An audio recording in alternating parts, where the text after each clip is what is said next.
Hi, it's Mr. Brough here. I just want to talk you through hyperinflation, and I'm going to focus on hyperinflation in terms of what it was, why it happened, and what were the consequences for different groups of Germans. So hyperinflation is what is known as the rapid decrease in the value of the German Reichsmark in the 1920s and the early 1920s. And if I did just give you two examples of that. In 1918, 12 eggs would cost about half a Reichsmark. And by November of 1923, those 12 eggs would have cost approximately 4 billion Reichsmarks. Another example, a loaf of bread. In 1918, a loaf of bread would have cost about a quarter of a Reichsmark. And by November of 1923, the same loaf of bread would have cost 80 billion Reichsmarks. And the German government, it had over 30 paper factories actually making banknotes, and 133 different businesses were involved in the making of these banknotes.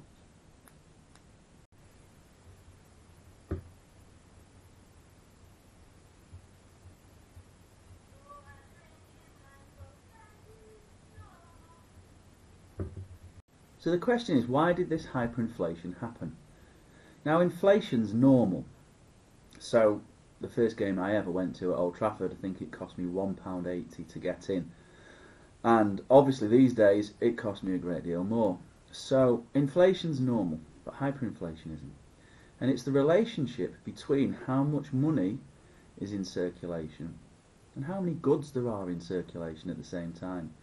So if you think about today, in 2019, if we doubled the wages of, say, all teachers, then what shop businesses would obviously do is they would put up their prices, so the cost of a loaf of bread would increase. So it's the relationship between the amount of goods in circulation and the amount of money in circulation.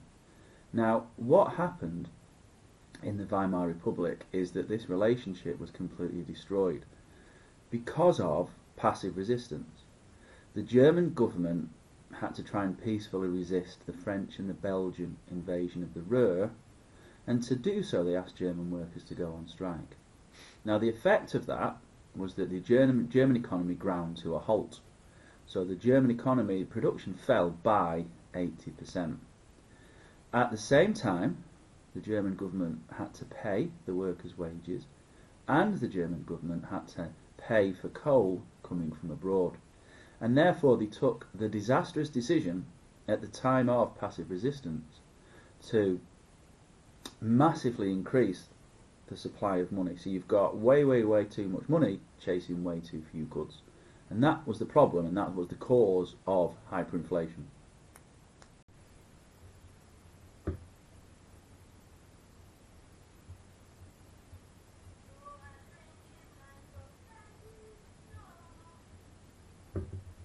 So the impact of hyperinflation in Germany is that money becomes worthless, and you see these pictures of children playing with bundles of banknotes. There are stories of people going to the shops with wheelbarrows piled high with Reichsmarks and leaving them outside to buy things, and when they come out the money's still there but the wheelbarrows have gone. There's stories of people buying coffees in cafes, and by the time from between ordering the coffee and receiving the coffee, its cost had doubled. And the impact was different for different people.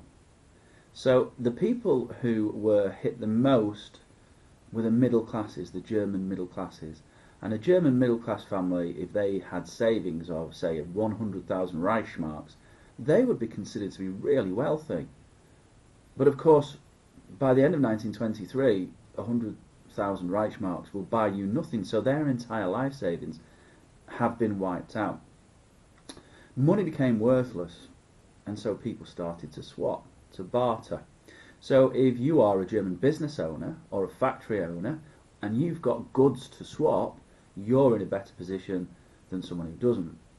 Someone who doesn't might be a German who lives on a pension, whether that's a pensioner, an OAP, whether that's a war veteran, whether that's someone receiving a widow's pension. So lots of different people will be affected in lots of different ways. Workers would not have the worst of it, but they wouldn't have the best of it. If you're a worker, you might be paid 4 times a day. At least your pay is increasing in line with inflation, whereas if you're on a pension, it's not. Your pension is pretty much staying fixed and cannot react to hyperinflation. So it's really important to understand that the impact of hyperinflation, it did not affect all Germans the same.